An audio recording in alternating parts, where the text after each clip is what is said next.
اللہ تعالیٰ نے انسان کو احساسات اور جذبات دے کر پیدا کیا ہے۔ یہ جذبات ہی ہیں جن کا اظہار ہمارے رویوں سے ہوتا ہے کہ جہاں انسان اپنی خوشی پر خوش ہوتا ہے، وہیں اگر ناپسندیدہ اور اپنی توقعات سے مختلف امور دیکھ لے تو اس کے اندر غصہ پیدا ہو جاتا ہے، کیونکہ غصہ ایک منفی جذبہ ہے جس پر بر وقت قابو نہ پایا جائے تو ہم اکثر دوسروں کے ساتھ ساتھ اپنا بھی نقصان کر بیٹھتے ہیں۔ اس لیے اسلام نے غصہ ضبط کرنے اور جوش غضب کے وقت انتقام لینے کی بجائے صبر و سکون سے رہنے کی تلقین کی ہے۔ قرآن مجید میں غصہ نہ کرنے کے حوالے سے اللہ پاک فرماتے ہیں، اور جو لوگ کبیرہ گناہوں اور بے حیائی کے کاموں سے پرہیز کرتے ہیں اور جب انہیں غصہ آتا ہے تو معاف کر دیتے ہیں۔ غصہ ٹھنڈا ہونے کے بعد تو عموماً لوگ معاف کر دیتے ہیں، لیکن اس آیت مبارکہ میں اللہ تعالیٰ نے اہل ایمان کی صفات میں سے اہم صفت بیان کی ہے کہ وہ حالت غضب میں معاف کرتے ہیں، جو بہت ہمت اور جرت کا کام ہے۔ بلند حوصلہ اور بلند ہمت لوگ ہی اس شان کے مالک ہوتے ہیں جو اپنے اوپر ظلم کرنے والوں پر بھی شفقت کرتے ہیں۔ کسی حوالے سے بھی دیکھا جائے تو غصے کے سراسر نقصانات ہی نقصانات ہیں۔ اس ویڈیو میں ہم جاننے کی کوشش کریں گے کہ غصے پر کیسے قابو پایا جائے۔ ماہرین نفسیات کی نظر میں غصے کے حوالے سے کون سی ایسی احتیاطی تدابیر ہیں جن پر عمل کر کے ہم اپنے غصے کو ضبط کر سکتے ہیں۔ ماہرین نفسیات نے کچھ ایسے طریقے بتائے ہیں جن پر عمل کرنے کے بعد غصے پر قابو پایا جا سکتا ہے۔ نمبر 1، نیند کا پورا نہ ہونا بھی غصے کا باعث بنتا ہے۔ کچھ لوگ یہ سمجھتے ہیں کہ نیند لازمی 8 گھنٹے ہونی چاہیے، جبکہ ایسا نہیں ہے، بلکہ روٹین کے مطابق سونا ضروری ہے اور اسی کے مطابق نیند پوری کریں۔ اگر وقت زیادہ اوپر نیچے کریں گے تو مزاج میں چڑچڑاپن اور غصہ پیدا ہوگا۔ غصہ آنے کی دوسری بڑی وجہ ورزش کا نہ کرنا ہے۔ انسان جب اپنی جان پر جبر یا سختی کرتا ہے، اس سے بھی غصہ مرتا ہے، کیونکہ ورزش سے وجود میں طبیعی طور پر استحکام پیدا ہوتا ہے۔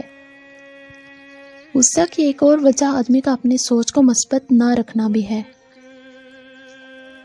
منفی سوچ انسان کو شر کی جانب لے جاتی ہے، جس سے اس کے اندر غصہ پیدا ہوتا ہے۔ ہر چیز میں مثبت پہلو تلاش کرنے کی عادت ڈالنے سے بھی غصہ میں کمی آ سکتی ہے۔ غصہ آنے کی ایک وجہ تکبر بھی ہے کہ ہمارے اندر احساس برتری آ جاتا ہے۔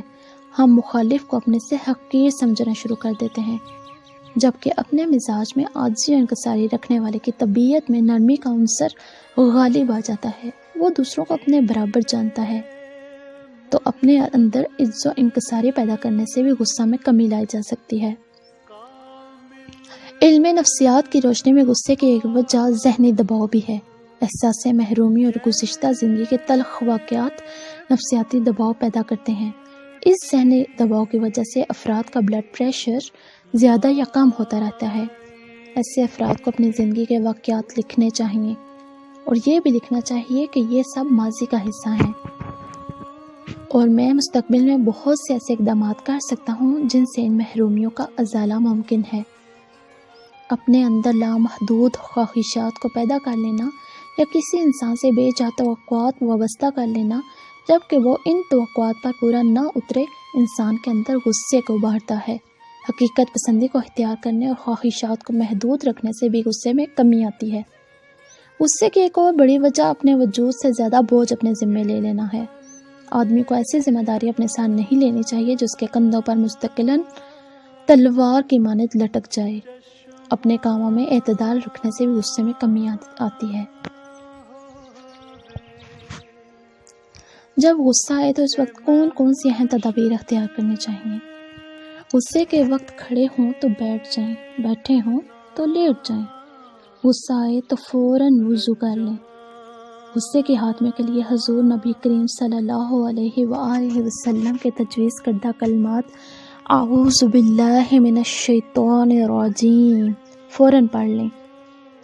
ایسے مسائل کے بارے میں سوچنا جو آپ کے لیے جذباتی نہیں ہیں، جیسے حساب کے بارے میں سوچنا، الٹی گنتی گننا، شدید غصے میں لمبے اور گہرے سانس لیں، غصے والی جگہ چھوڑ دیں۔ اگر کسی تنگ مقام پر موجود ہیں تو کشادہ جگہ یا کھلی فضا میں آ جائیں۔ دور کے مناظر کی طرف دیکھنا شروع کر دیں۔ جیسے آسمان کی طرف دیکھنا۔ ان ہدایات پر عمل کر کے غصے کے وقت کی کیفیات کو قابو کیا جا سکتا ہے۔ دعا ہے کہ اللہ پاک ہم سب کو غصہ ضبط کرنے کی توفیق عطا فرمائے۔ آمین یا رب العالمین۔